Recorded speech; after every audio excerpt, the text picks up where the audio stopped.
Hey everyone, welcome to the top 10 list. Welcome to my top 10 favorite LGBT movies. Yes, someone who supports very heavily the LGBT community and loves and adores movies about the LGBT community. I thought I'd make a movie about, the LGBT community. Yes, anything about movies about homosexualities or, transgender and stuff. Any type of those films, and they're done perfectly and done right and are done very accurate and with a lot of passion and a lot of creativity. I love movies like that. I fucking love them. And I thought I'd just count down my top 10 favorite ones. And yes, there's a lot of great movies about the LGBT community and stuff. And I feel like a lot of people are going to disagree with me on my list, but that's why it's my list. It's a personal favorite. It's a personal choice. So yeah. Here's the list for our top 10 list. Gotta have your honorable mentions. My honorable mentions are I Love You, Philip Morris, Milk, Pride, My Own Private Idaho, Love is Strange, Single Man, Dallas Buyers Club, Carol, and The Hours. Just give me the top 10 list. Yes, I know. A lot of great ones.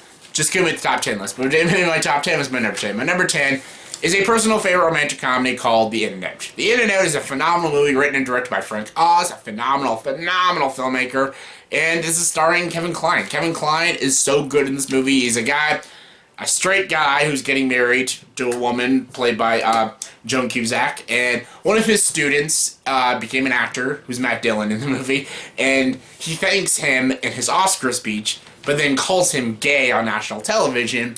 And everyone thinks the teacher is gay, and he's homosexual and stuff, and he's just hiding the fact that he's gay and stuff, and Kevin Kline doesn't believe it, but then he finds out deep down he himself is a homosexual and stuff, and he finds himself attracted to Tom Selleck in the movie and stuff, and his wife, played by Joan Cusack, or his future wife, has to deal with the fact that her soon-to-be husband is a homosexual and stuff, and a lot of people in the school treat him differently. Some of them want him fired and stuff because he's gay and stuff. And it's a very interesting story, and it's very, very funny, but it's also very deep and very dramatic and stuff. And Kevin Kline is absolutely fantastic. So is Joan Cusack, and I absolutely love this movie. And it always puts a smile on my face, especially that ending.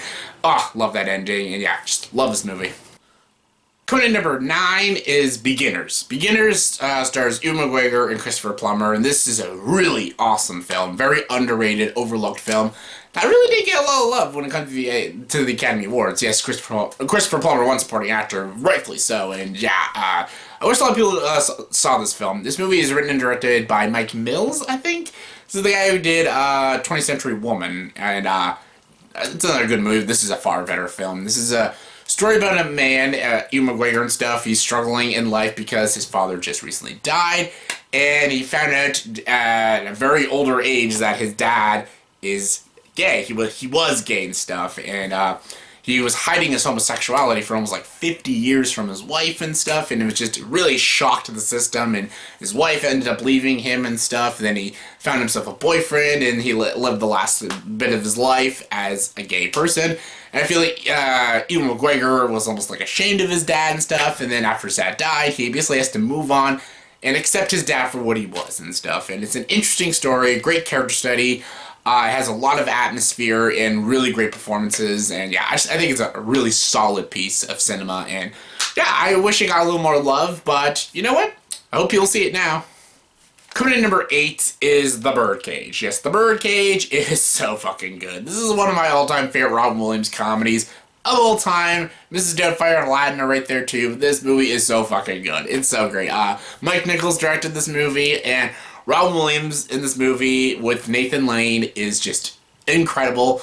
I know Robin Williams has been a huge supporter of the LGBT community his whole life, and I know he volunteered to do this movie, and he did a great job. And Nathan Lane is gay anyways, and he does an amazing job too. They have great chemistry in this movie, and they run this nightclub, this gay nightclub called the Birdcage and stuff, and then their son comes home, and he's getting married and stuff, but then he's marrying a woman, and her parents are very conservative and stuff, and they're not really for, open gay marriage and stuff like that. So basically Robin Williams has to pretend to be a straight person to meet the parents and everything, and then Nathan Lane dresses up as a woman to be the mom and stuff. Oh, super, super funny stuff. And Gene Hackman and Diane Wiest played the parents of the girl the son's marrying, and they do a great job too. And the ending climax, if you've never seen this movie, I won't spoil it, but how the movie ends is so funny. It's a huge punchline joke, and it is laugh-a-lot hysterical.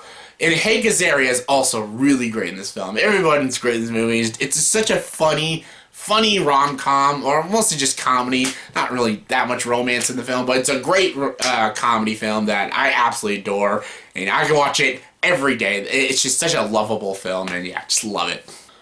Coming in number 7 is not a lovable film. It's a very depressing film, but it's still a freaking great one, and that's Boys Don't Cry. Boys Don't Cry. It's Hilary Swank, which won her first Oscar. Her second Oscar was for $1 Million Baby. This one was for Boys Don't Cry, and a really fantastic film about basically this girl who is pretty much gay and stuff, and basically doesn't want to be a female and everything, and basically she has to deal with the trials of being someone who, you know, doesn't want to be a female and being gay and stuff like that, and very tragic story. Yeah, you're in for a very bleak film. Like, there's nothing really remotely happy about this film, but honestly, the struggles of being in this community is a very dark thing sometimes. Sometimes it's great and amazing, just like everything in life. It's great and amazing, but there are dark things and bleak things, and there are people who just are against that. They hate that and stuff, and they think it's disgusting and wrong, and they're disgusting and wrong, but it's just people are just horrible and stuff, and this movie showcases these horrible people and stuff, and how this girl gets treated and stuff, and it's super bleak, super depressing, but also very powerful and very moving and very inspirational, and Hilary Swank gives a damn near perfect performance, who is absolutely fantastic in this film, and I have no criticisms at all for this film. It's just a terrific film that, yeah, I recommend. Coming in number 6 is Philadelphia. I love Philadelphia. This movie is directed by Jonathan Demme, who did Silence of the Lambs. Nothing like Silence of the Lambs, this movie. This movie is about Tom Hanks, this movie, who is gay, but he's diagnosed with AIDS, and basically he got fired from his company because he was gay and stuff, and then he's basically suing his company because that's basically a hate crime. Like, you can't fire someone because they're gay and stuff, so he grabs his lawyer, played by Denzel Washington, and basically he's suing his work company, you know, for equal gay rights and stuff. And well, during this time, he's also dying of AIDS. And super sad film and really great film. Tom Hanks won his Oscar for this movie. I think it was his first Oscar. He won an Oscar the year after for Forrest Gump. He's amazing in this film, Tom Hanks. So good in this movie. Antonio Banderas is in it as his partner. He's fantastic. Denzel is really great, who has a great character arc, because in the movie he's very prejudiced about homosexuality, but him getting to know Tom Hanks in the film and building this friendship, he learns to accept it and accept society and accept them in society, and just, it's so good. It's such a beautiful story, even though it ends so sad. But it's very beautiful, and it's very well acted, and I love Tom Hanks and Denzel so much in this film, and yeah. Coming in number 5 is Gods and Monsters. Gods and Monsters is another really great film, especially if you love cinema and stuff. That's why I love, like, Ed Wood and State and Maine so much, and Disaster Artists. Any movies about film, I love it. And this movie's about the director and the maker of Frankenstein, which is great. And Ian McKellen, who was openly gay in real life and plays that filmmaker, and he's homosexual and stuff, and even now in the modern time in this film in the 90s, he's still not very accepted for his homosexuality, but back in the day in the 1930s when he was making these old school monster films, he had to hide that he was gay and stuff, and people didn't like that and stuff, and people shunned him out of the industry because when they found out about him and everything, and it's a fascinating story. It's a fascinating true story. And Ian McKellen is the biggest reason why this movie is so good. He is amazing. This is his best performance ever. And yes, that's saying a lot because he plays Gandalf, which is amazing. I love Gandalf. Huge Gandalf fan. But he's great. He's so human in this movie. So three-dimensional. Very inspirational. And it's just a sad character. And his the way he works off his maid in the film and Brendan Fraser, it's so beautiful with the writing and how it's structured. It's just an incredible story. Bill Condon's direction is also beautiful. The cinematography is really great, and it takes you on this journey with this character, and you really learn and understand this character by the end of the film, and it's so good. It's also very sad, but it's very good, and yeah, definitely recommend it. Coming in number 4 is 2017's Call Me By Your Name. Yes, that film right there. Directed, written, and directed by Luca Guadagnino. This is his best film ever. Like, I fucking love this movie. Yes, The Bigger Splash was fine, and Suspiria was pretty good, but nothing will match up. I think Call Me By Your Name will be his masterpiece. I think he will be remembered forever for Call Me By Your Name, because Call Me By Your Name is one of the most human films I've ever seen. And, like, ever. Like, it is so good. I love Timothée Chalamet in the film. I love him in that. I love him in Beautiful Boy and Lady Bird as well. He's great in those films, but his performance in Call Me By Your Name is so good and just so pure and so amazing as Elio, this artist and stuff, this musician and stuff, and he doesn't even know he is gay until he meets Armie Hammer's character, who was, what the fuck is his name? I completely forgot Armie Hammer's character's name. I love Armie Hammer in this movie. I thought Armie Hammer was one of the show stealers in this film, and I don't understand why he didn't get nominated for supporting actor, and even Michael Stuhlbarg is so good as his dad. Probably one of the best movie dads ever. And his speech to Elio at the end of the film is so beautiful and so real, and I love how this movie is just like kind of a slice of life sort of movie. It's nothing like, it's not a Hollywood traditional romance film. It's just, it's just them, a life in the summer and stuff, them knowing each other, having fun with each other, and them having this romance with each other, but then they can't be with each other because of the time period they're in and the age difference. And then Oliver, that's his fucking name, Oliver, he has a family and stuff, and they want him to marry a girl, and a girl they're choosing and stuff. Like, he can never have that life. Elio has more freedom, but Oliver does not, and it makes it more tragic and everything, and just, I love this movie. This probably has one of the best end credit scenes I've ever seen. Like, there's a scene, I won't spoil it just because you haven't seen it, but it basically goes on for the whole end credits, and it is so powerful. That alone should have got Timothée Chalamet his Oscar. He is so good in that scene. The music is beautiful. The cinematography is amazing. Just, the direction is spot on. Just, I have nothing bad to say about this movie. It is just genius.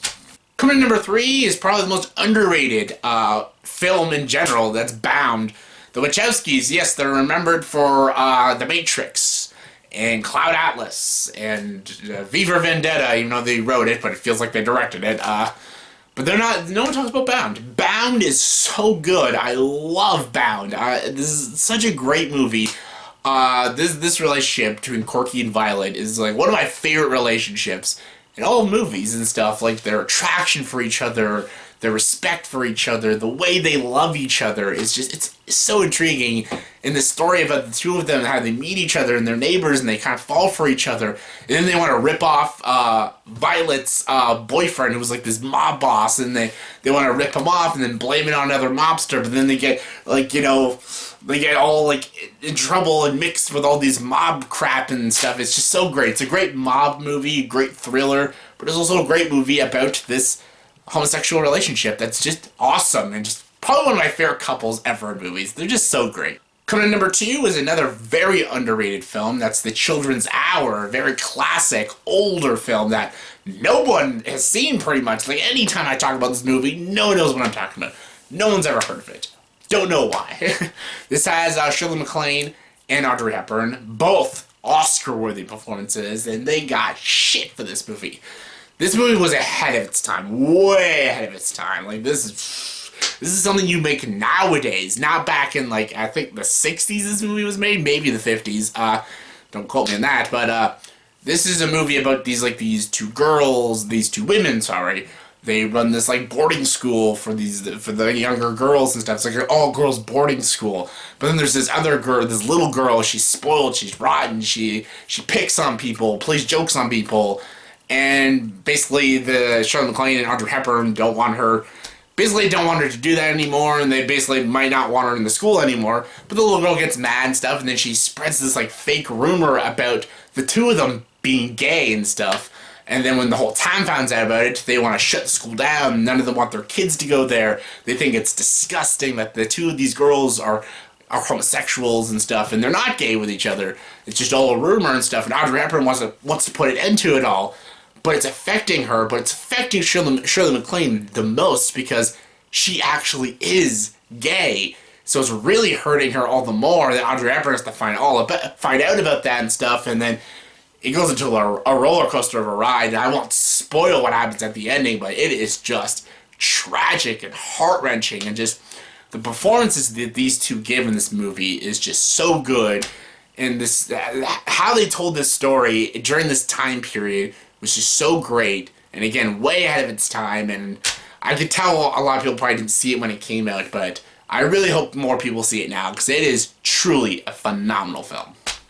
And my number one favorite LGBT film is obviously Brokeback Mountain. There's no ifs, ands, or buts about it. It's Brokeback Mountain. It's the best. It's the best. Everything about it is the best. It has the best relationship. Well, not really the best relationship. It's actually kind of a crumbled relationship because they don't make it work, but it's got the best performances. Heath Ledger is almost amazing. If he didn't do the Joker, this would be his best performance, really. This is a truly phenomenal performance. And his chemistry with Jake Gyllenhaal is fantastic. And just like, yes, all we have is Brokeback Mountain. It's so great. I wish I could quit you. It's so good. Jake Gyllenhaal is amazing in this film. And Michelle Williams is amazing. Anne Hathaway is amazing. Ang Lee's direction is spectacular. The cinematography is great. The story is great. It's engaging.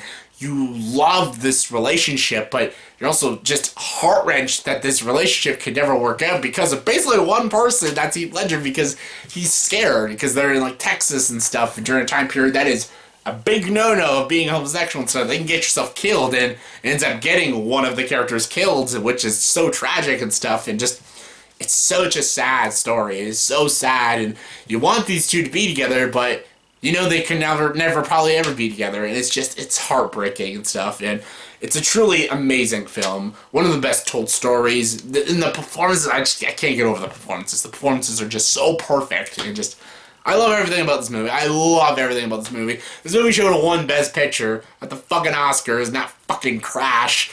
It won Best Director. Why the hell did it not win Best Picture? It's fucking stupid, but yeah. This is my favorite LGBT film, easily, hands down, number one, Brokeback Mountain. That's my top 10 favorite LGBT movies in my opinion. So in the comment section below, please tell me, did you agree with this list? Probably didn't, but did you? If you didn't agree with this list, give me guys top 10 favorites. What are your favorites? Favorite LGBT films? You know, be respectful. You know, treat people as equals and stuff. That's all I gotta say. And yeah, give me your thoughts and opinions. Comment below, let me know. And as always, for this video, please like, subscribe to the channel, and join the ducks.